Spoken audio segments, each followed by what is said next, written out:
Setelah 90 hari mendekam di balik jeruji besi akibat tuduhan terkait pembukaan klinik kecantikan ilegal, Ria Agustina atau yang lebih dikenal sebagai Ria Beauty masih belum mendapatkan kejelasan atas kasus yang menjeratnya. Proses hukum yang berjalan lamban tanpa titik terang ini membuat banyak pihak mempertanyakan keadilan yang diterapkan dalam kasus tersebut.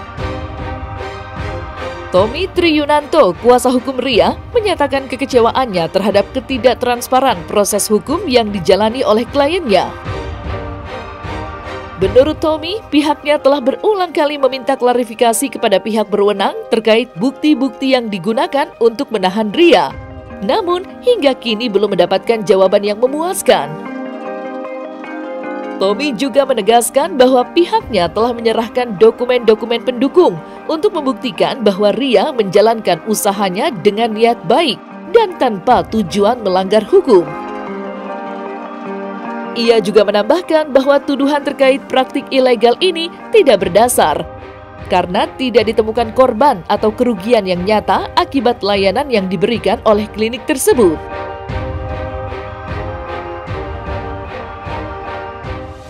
Kalau dia menjalankan hukuman sudah 90 hari, sementara kalau kita flashback ke belakang nih Bang, dia kan jujur nggak ada korban, bahkan sudah dibuat posko. Siapa aja korban dari Ria Agustina atau Ria Beauty bisa menghubungi posko yang di Polda. Siapa aja, tapi sampai sekarang 90 hari Ria ditahan, tidak ada tuh yang merasa dirugikan, melaporkan, bahkan atas tindakan-tindakan Ria itu yang bersifat adalah baik itu material ataupun bagian daripada dia melakukan perawatan. Itu nggak ada. Memang bersalah, tapi salah dia ini adalah ya karena memang dia ini mempraktekkan atau memberikan satu perawatan muka yang dasarnya adalah dermal itu tadi, dan kena undang-undang kesehatan yang dijatuhkan oleh pihak penyidik itu adalah BPOM, tidak sesuai dengan standar Undang-Undang Kesehatan nomor 17. Nah ini kan jelas kalau memang BPOM-nya Ria itu beli di mana sama siapa, itu juga harus jelas juga. Tentunya pihak jaksa nanti kalau memang ini berkas ini komplit ya untuk dipersidangkan harus juga yakinkan bahwa ini harus terang-benderang, harus dikawal juga. Ria itu salah apa? Kalau memang dia beli di seseorang dokter, tentunya dokter ini juga harus ada blending BPOM untuk bisa dipertanggungjawabkan. Dia beli di online pun juga sama, onlinenya masih ada kok, masih berjualan. Tentunya ini menjadi satu pertimbangan juga, menjadi satu poin. Apakah seseorang yang tidak berbikin sendiri, tidak meracik sendiri obatnya, itu kan tidak meracik sendiri, dia nggak meracik sendiri, dia mengambil dari dokter, ada sebagian dari online. Pertanyaannya, apakah harus dihukum? Sedangkan online aja menjual, apakah seberat itu hukumannya? Sampai di atas 10 tahun penjara. Adilkah gitu? Dengan keadaan Ria sekarang, dengan keadaan dia tidak ada korban, dia tidak ada yang melapor, dan bagaimana proses hukum ini? Apakah seorang Ria Beauty wajib untuk ditahan seberat-beratnya? Kasihan kan seperti itu. Hal ini juga perlu menjadi pertimbangan, karena perbuatan pidana itu harus ada sebab dan akibat. Walaupun memang Undang-Undang Kesehatan menyatakan bahwa adanya harus ada sesuai dengan standar. Ya, Undang-Undang Kesehatan itu kan jelas di sini. Tapi harus dipilah lagi, harus jelas dalam peruntukannya atau bagaimana cara pasal ini diberlakukan kepada Ria tentunya. Karena kalau enggak, ini menjadi liar kan. Orang yang benar-benar seorang Ria Beauty ini atau Ria Agustina ini menjalankan perawatan dan seberapa besar dia melakukan kesalahan, itu kan jelas. Nah, ini tentunya dari pihak JPU juga sudah melihat ini. Nah, dari pihak penyidik juga sudah jelas, saya sudah sampaikan, bahkan saya sudah meminta. Nah, walaupun juga Ria juga sekarang ini dalam kondisi yang sangat amat ada tekanan mental.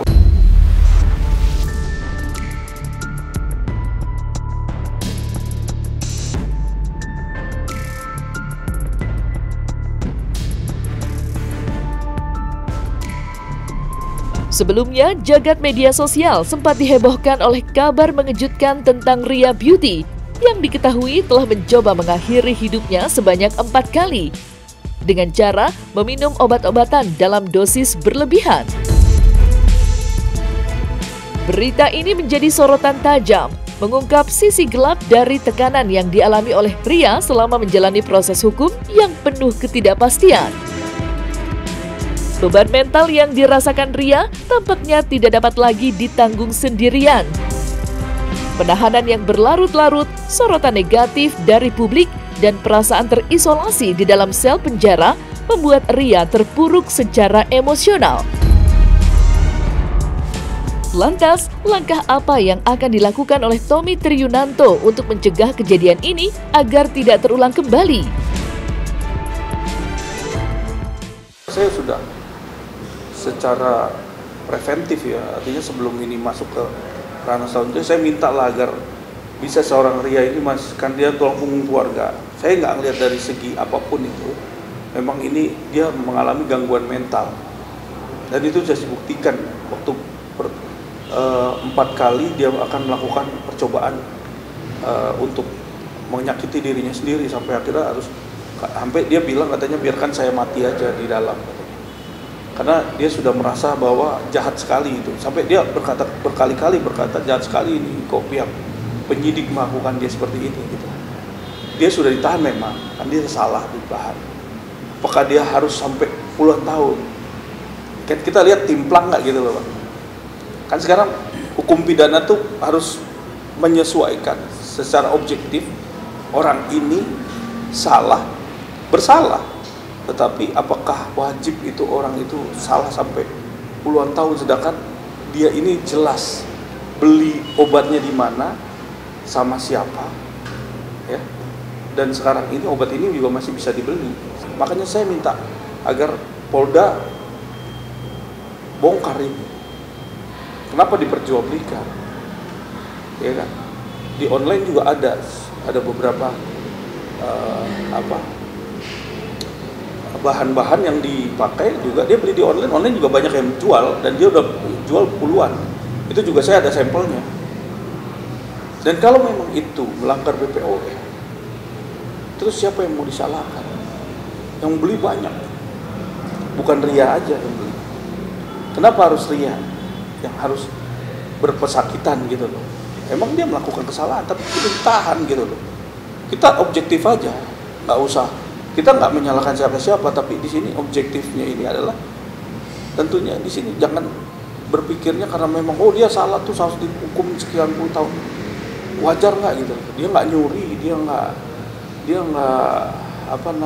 menyakitkan orang, dia nggak bikin cacat orang. Ya kan saya minta permohonan untuk dilakukan proses saksi-saksi yang tentunya ini membuka satu tabir. Siapa sih yang menjual gitu? Itu yang penting sebenarnya. Jadi polisi itu harus preventif, ya, memanggil seseorang yang ternyata overclaim misalnya, itu menjual barang ada merkurinya atau ada bahan-bahan kimia yang tidak boleh diperjualbelikan. Tentunya kan ini menjadi satu catatan polisi juga, biar polisi juga jangan melihat dari ujungnya aja, ya, tapi harus jelas ini. Jadi jangan jelas asal usulnya tadi. Barang itu dari mana, siapa yang memproduksi, siapa yang menjual. Kita jangan sampai kok cuman Ria aja, karena Ria memang beli itu.